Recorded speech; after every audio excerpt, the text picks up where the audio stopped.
স্বপ্নের গল্প, জাদুর রাজ্য আর মজার অভিযানে তোমাকে স্বাগতম অলির রূপকথার দেশে।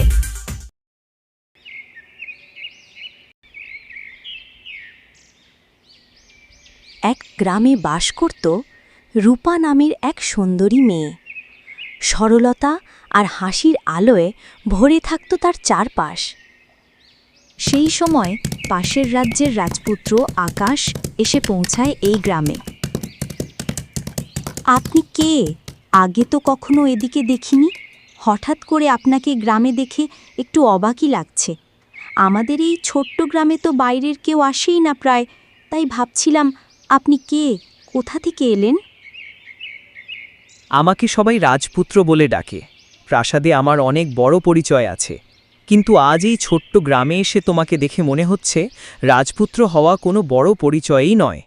তোমার সেই নির্ভেজাল হাসি, তোমার চোখের সরলতা, এই সব কিছুর ভেতরেই আমি এমন এক শান্তি খুঁজে পেলাম যেটা সোনারূপার রাজপ্রাসাদেও খুঁজে পাইনি। তুমি কি জানো, আসল সুখ রাজত্ব বা ক্ষমতার ভেতরে নেই, আসল সুখ লুকিয়ে থাকে মানুষের মনে। আর আজ আমি সেই সুখ খুঁজে পেলাম তোমার হাসির ভেতরে। রাজপুত্র মানে তো অনেক উঁচু মর্যাদার মানুষ, আর আমি তো একেবারে সাধারণ একটা মেয়ে। মাটির কুড়ে ঘরে থাকা, নদীর ধারে হাঁটতে ভালোবাসা, খালি পায়ে ঘুরে বেড়ানো। আমাদের মধ্যে সত্যিই কি কোনো সম্পর্ক বা বন্ধুত্ব হওয়া সম্ভব? তুমি ভুল ভাবছ সুন্দরী। আমার কাছে রাজপুত্র হওয়ার তকমা, সোনারূপার রাজপ্রাসাদ সবকিছুই আজ তুচ্ছ। আমি আজ বুঝতে পারছি সত্যিকারের সুখ রাজ্য শাসনে নয়, বরং এমন কারো সাথে থাকা যেখানে হৃদয় শান্তি খুঁজে পায়। আমি শুধু তোমার সাথে বন্ধুত্ব চাই না রূপা, আমি চাই তুমি আমার জীবনের অবিচ্ছেদ্য অংশ হও। তুমি আমার প্রতিদিনের হাসি, প্রতিদিনের প্রেরণা হয়ে ওঠো। এইভাবে ধীরে ধীরে সম্পর্ক বদলে গেল গভীর ভালোবাসায়, কিন্তু সুখের দিন দীর্ঘস্থায়ী হয়নি। শোনো, আমার উত্তরসূরি রাজপুত্র।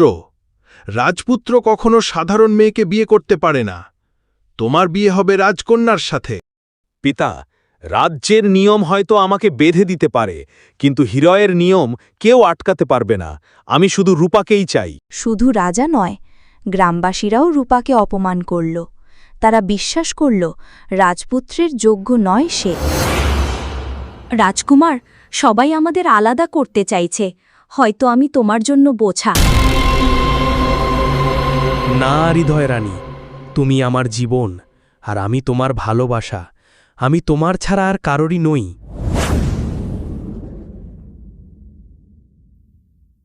আপনার পুত্রের সঙ্গে রূপা সম্পর্ক আরও ঘনিষ্ঠ হচ্ছে। অবশেষে রাজা রাগে আকাশকে দিলেন অভিশাপ। যদি তুমি আমার কথা না মানো, তবে তুমি হবে অভিশপ্ত, অর্ধেক মানুষ আর অর্ধেক দানব। আমাকে দানব বানাও বাবা, কিন্তু আমার হৃদয় থেকে রূপাকে কেউ কেড়ে নিতে পারবে না।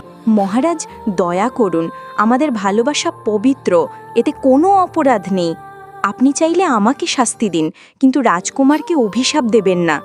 আমি এই বিলাস ভবন রাজপ্রাসাদকে নয়, আমি ভালোবেসেছি তার হৃদয়কে, তার আত্মাকে।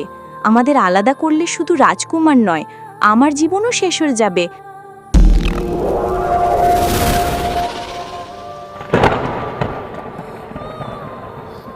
তোমার ভালোবাসা যদি আমার সাথে থাকে, তাহলে আমার কিচ্ছু হবে না।